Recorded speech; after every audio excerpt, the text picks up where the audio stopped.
Welcome to the show, Carol. Thanks, Megan. Thank you for having us in your home today. And you've put out a beautiful spread. And tell me a little bit about what this is. What is the company that you own? Okay, my company is Friend Biscuit Co, and I make all natural dog treats.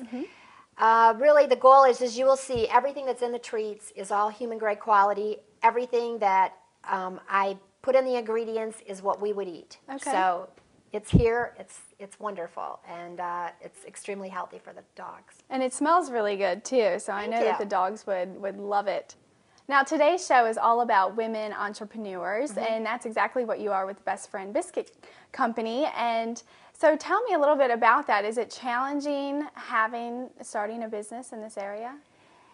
You know, I've really received nothing but support. I started out with the Small Business Administration in Brunswick County, helping me kind of get a business plan together, that type of thing.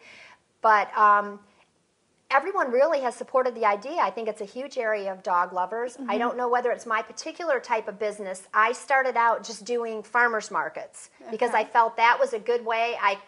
It's a very solitary business. I'm not a very solitary person, you know, just baking all the time. So this way I was able to, you know, see all the dogs, get their reactions to my products, talk to the people, find out what they're interested in their dogs having. So I do the Southport, Charlotte, and Wilmington markets.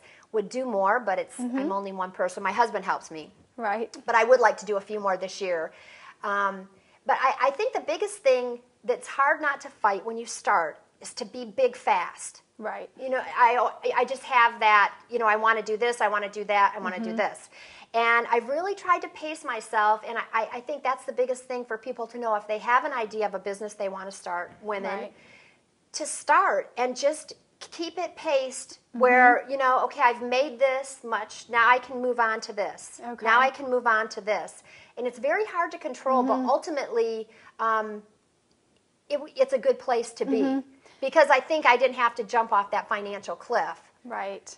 You know, and still grow my business. So kind of like setting a little bit of little gogoals here and staying there. with it. Because it's hard, because once you start to see it growing, you know, you really want to leap for it. But I found that it's better to keep with my plan. And some things always come in. You know, last year, Dog Living Magazine wanted to introduce my product in their November 1st issue. And I had no way for anyone to buy it if they're from Raleigh or Greensboro. So the website that I wanted to establish this year in January and February, I had to do last year, you know, in October in the midst of all holiday baking. And so you do have things you can't plan for 100%. But I would just say, you know, take your time and really think about it, and, you know, don't feel that you have to just push and be big all at once. Right. You know, it's nice to kind of learn along the way and enjoy it. Can you tell me a little bit about how you got started with your company and maybe when you got started? Yeah, it was a year and a half ago, and on a total whim, I was kind of looking for something to do, a second career kind of thing. And I'd always heard that, you know, don't really seek out something specific. It will just come to you one day. And I always thought, you know, I'm sure. But one day I'm on the phone with my sister, and she said she just received these treats, homemade treats from her husband's niece. And I thought, oh, and I said, what are they like? And so she was explaining them, what they were like. And my husband came home from golf that day, and I said, I'm doing the Southport Farmers Market next week. And he's like, what are you going to do? And I'm, dog treats. Because I would have never guessed I would like that, but it was a culmination of my very favorite things. I absolutely adore dogs. I have my entire life. I love to bake. I love to cook. And in my career, my first career, I was in marketing and event planning. So the promotion of it, coming up with the names, getting it out to the public, it was just the perfect thing for me. It sounds like it. And where do you create the dog treats? Well, I make everything right now in my own kitchen. And I've upgraded to a convection oven because it just processes the biscuits more quickly. It dries them out faster. I'm at the point now where I probably am going to have to move on to commercial ovens somewhere. I would think probably by the fall of this year, before all the holidays start. But as far as how I develop what they have, I had sent a survey out. I had over 100 responses, and I basically asked what people wanted in treats, what kind of packaging they liked. I had an entire list of ingredients of what they would like their dog to eat, what they absolutely wouldn't buy for their dog. So that kind of started the process. But then My dogs, I have two, are not very discriminating on flavors. They'll eat anything. So I have actually a couple friends. Oddly enough, they all are Shelties, 4 different Shelties that are very particular. And that's who I ultimately use as my taste testers. Oh, okay, okay. So, but can humans actually taste the dog treats if they wanted to? Yeah, they're very good. The cheese, Dixie's Disappearing Cheesy Chews are excellent, and Sam's Yams Lakeside Snack with the sweet potato are very good. But like I said, everything is what we eat. Right. So it's perfectly it's safe. fine. And all of them, actually, it's in some ways better than we eat because I don't use any wheat, corn, or soy. Those are the most common allergens for dogs. Right. So the flours that I have in back of me are brown rice flour, barley flour, oat flour, buckwheat flour, which that's gluten-free, and then rye flour. So it's, I know, sometimes I think our dogs eat healthier than I do. But, yeah. And can anyone special order, maybe if their dog can't eat gluten products, could they call you and tell you that, and then you make one kind of special for them? Well, what I have to do is the recipes I have a couple of customers that are diabetic, and so I do have treats that, you know, dogs with certain illnesses can eat, but I have to be licensed through the Department of Agriculture. Okay. So I can't just create something and give it to anyone or sell it. I have to go through the whole process of sending it to a commercial laboratory. Okay. Then they analyze it for protein, fiber, fat, and moisture. Once I get that back, I send it to the Department of Agriculture, and then they license it. And I can't alter that recipe unless I send it back through the entire process. Okay. So like this year, I'm hoping to add 3 new flavors, and I'll have to, this month probably, go through and have them sent to the laboratories. I'm hoping to do a salmon with spinach. One I'm going to call Bonnie's 3 Bs, which is buckwheat, banana, and blueberry.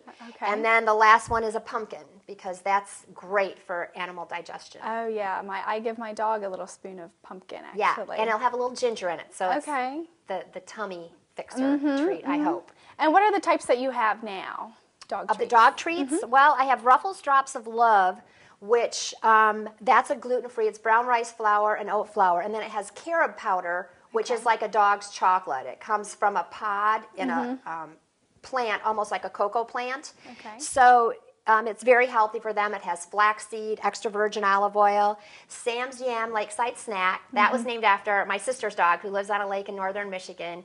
Loves sweet potatoes, but that's barley flour and oat flour with sweet potatoes. Sunflower seeds are excellent protein.